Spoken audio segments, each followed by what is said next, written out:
Good afternoon. I'd just like to introduce you to my new N-gauge layout that's just virtually on the finishing stage.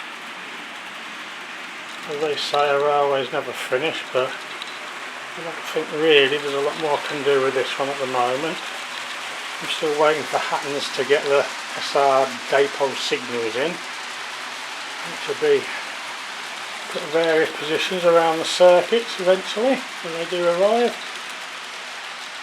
and a bit of titivating here and there, but I say virtually it is there. What it is, it's a southern base layout, as you can probably tell by the stock.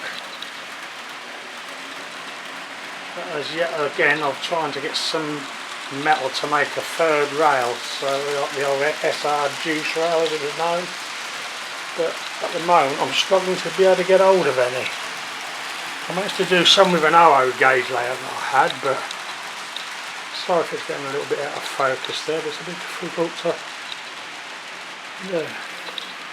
But anyway, going back to this third rail, it's proving a little bit difficult to get hold of, so I'll keep trying. So there's that to do.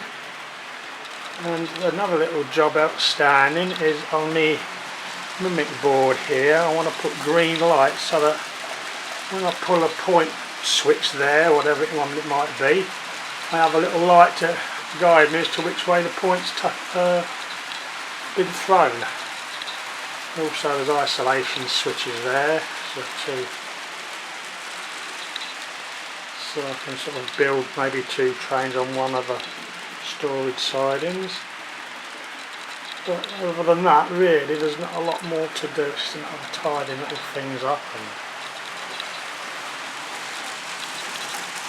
that's a little bit of work. I sort of like a bit of track maintenance, like a little cameo scene you might put it, but I had a little problem with the power connectors there, so I had to basically take everything up again. I cut a big section of track out there and rebed it in so that I got the electrical connections working properly. So that then I turned into like track maintenance and put workers, and at the moment they've been knocked down. I think, I don't know where they are, but I think they've been run over down here somewhere. There's been a bit of an accident.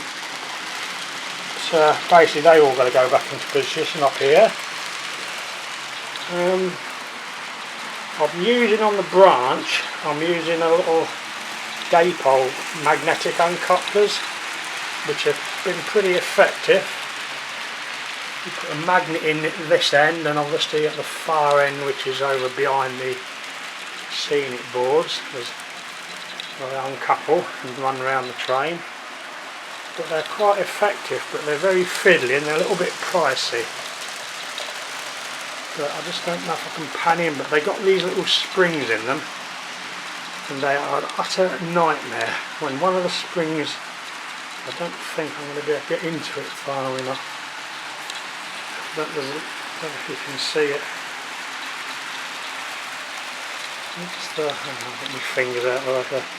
That's the dipole magnetic couplers, uncouplers, and say if you look at them, there's a little spring in there, and there will be when they come out. So the idea, I think, is to maybe put a little bit of grease on them just to stop them. Say the only time they obviously will jump in and out is if you're fitting them or taking them off of your stock. Once they're in position, they should last. Shouldn't be a problem. But basically, at the moment, I'm only using them on the branch track, on the branch line, which is over the back there. As I said, it's mainly a southern based.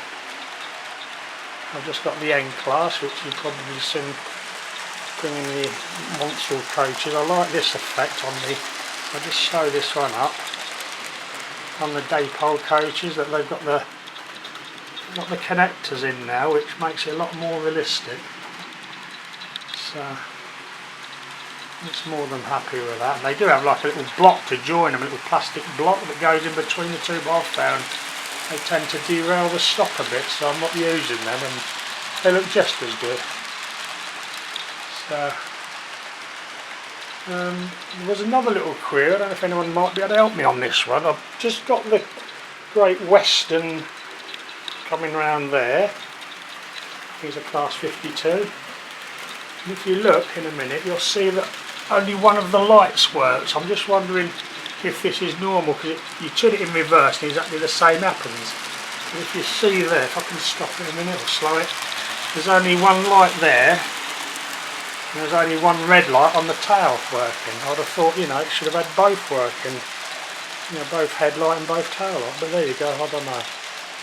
Not that it's, you know, matters that much. There's the end class. I just got that a few weeks ago. They're a lovely little loco, that is really good. Really, you know, slow runs. And so basically I'm getting there now. I just had to sell off a 00 gauge layout that I had. I basically made it for the side of the bedroom, but it was the worst decision I ever made, because it was a nightmare to erect and take down each time. You had to demolish half of a bedroom basically, you know, move bed, move all, so, you know, and I'm not getting any younger now, so I thought, well, we'll get rid of that one, and, you know, you can get double the size in N gauge, so I'm more than happy with this, and I can sort of sit watching the trains come by as I'm doing now, or, you know, if I want to, I can do a bit of shunting over there. I was just going to try and show how these couplings work. There's a magnet there, and I've got the uncouplers fitted to this, so let me just see if it will work. It'll probably prove me wrong this time. But some idea how simple they are to. Come on, boy.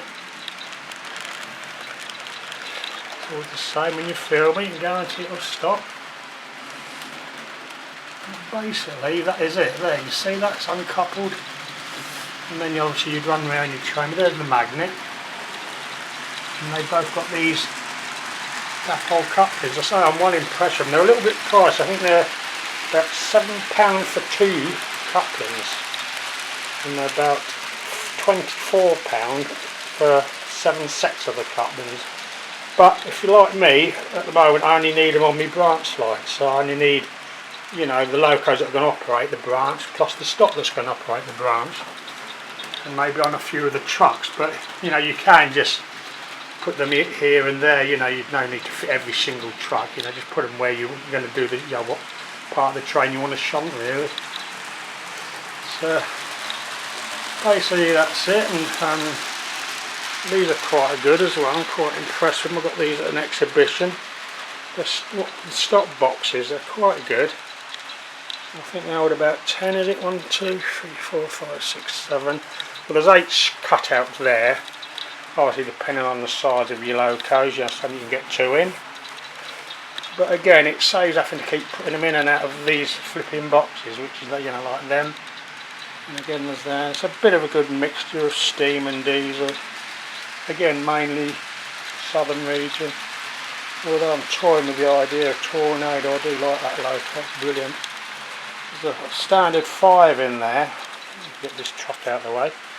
But one of the, it's tender driven, and one of the traction tyres keeps coming loose on it, and it obviously makes it run all peculiar. So that's got to go back for a little repair. I haven't had that one that long either. So basically, yeah, that's only just run in. So I don't know what's gone wrong there, but there's a little house down there.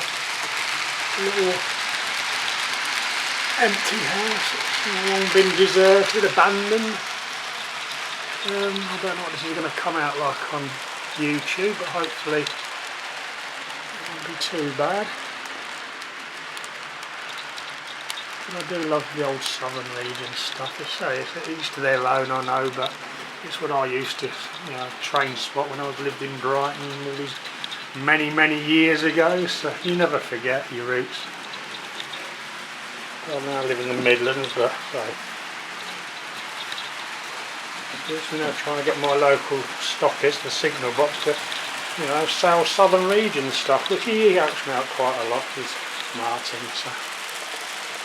And then there's another little scene here with a house in the country, supposedly, with a, I think that's a Humber car there, Humber estate.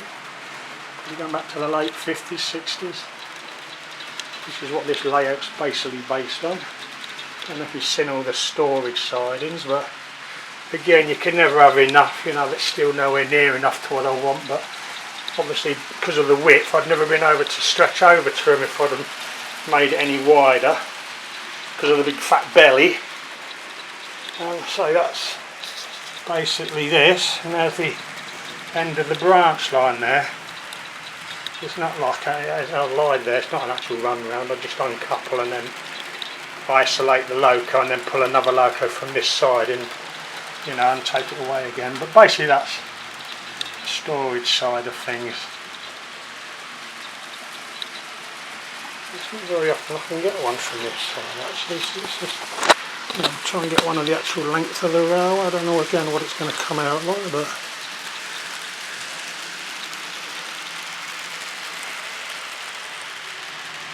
yeah, I'm quite pleased with it. As I said, I think this is the second N-gauge one I've built, and I'm still now looking to build a third one, because now, as much as I like this layout, I'd like to have a similar main track but with stations, with passing loops and an engine shed maybe, and even possibly a turntable, and just add a little bit more play value to the layout. Although, as I said, I'm really pleased with this one. I quite enjoy sitting there watching this go by. But like I say, it'd be a double track with sort of like through routes through the station, through sort of like you can have express trains hurtling through, and then have another couple sitting at a platform. But anyway, it's a thing for the future. I've got to get this one up and running properly first. So I'm still waiting on my signals, which again, dapole, they will be operational when I can get hold of them from Patterns. One will be go there where that hole is. But this is all built up on this foam board. It's very low density, so when you cut it, it doesn't make mess everywhere. One of my days when I did a van driving job going around for a while, and I used to go to this bodybuilders in Loughborough, and they use it on their fridge vehicles. They use it to insulate the bodies, and so I managed to steal offcuts of it, which are ideal for this sort of job. It's nice and light and it's not messy. So, self-down coaches there. Caravan. Southern Region horse box. But again, you know, the N-gauge now, I think we are getting, you know, is catching up now with double O with the items you can get, especially this thing. You could never get this sort of detail of vehicle before in N-gauge that you get now. It really is, you know, they really come on a bundle in my opinion anyway. The old sun-blessed van there, which is, again, you know, it's all nostalgia I think with me anyway, that's what it is. Takes me back to me boyhood. So there you go. I don't know how long I've been rambling away now, I can't tell on this camera, but I think I better call a halt to it, else it'll take me forever to download it onto YouTube. There's a little camping scene there, and the man on his tractor, the old farmer going across to get rid of them, cattle. And you're probably thinking, what has he got here, is it summer or autumn, because some of the trees are pretty well, you know, covered, and others, i.e. that one and others sort of look as if they're in autumnal guys, so I need to get that one sorted out sometime as well. There's always tomorrow, always tomorrow. So as I said, I think basically I've hopefully described all the layout and shown everything that's on that layout now. Close up of the branch station, the post boxes and the telephone box, and the postman there doing his collection, the taxi just dropping off passengers, another southbound OB. So hopefully it's, you know, I think it's quite, I like it, and the little signs.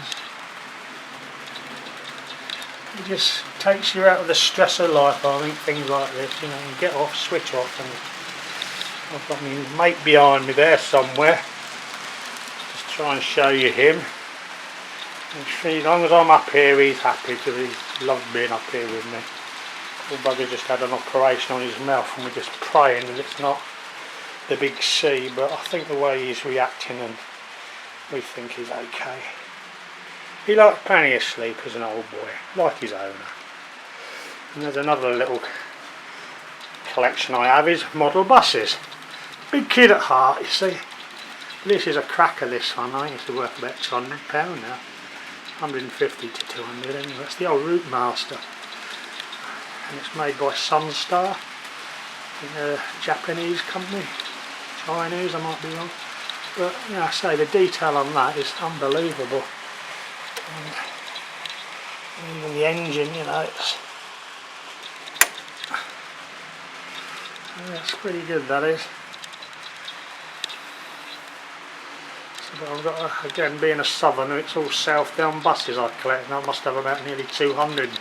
Now I've got a smaller scale than this, obviously. I think they're what, the 00 scale. Well, they all vary, to be honest, but up to 00 scale anyway. It's the biggest size I have. So yeah, it's another collection. This one, I've just got this one the other day, I'm just running it in. But it's been running, I'm just testing it with a load now, I should say. Anyway, I will leave it at that for now, and so I very much hope that you like this video, and you know, feel free to comment on it, and negative or positive, but hopefully more positive. Again, thanks very much for watching, and happy modelling to you all. Thank you.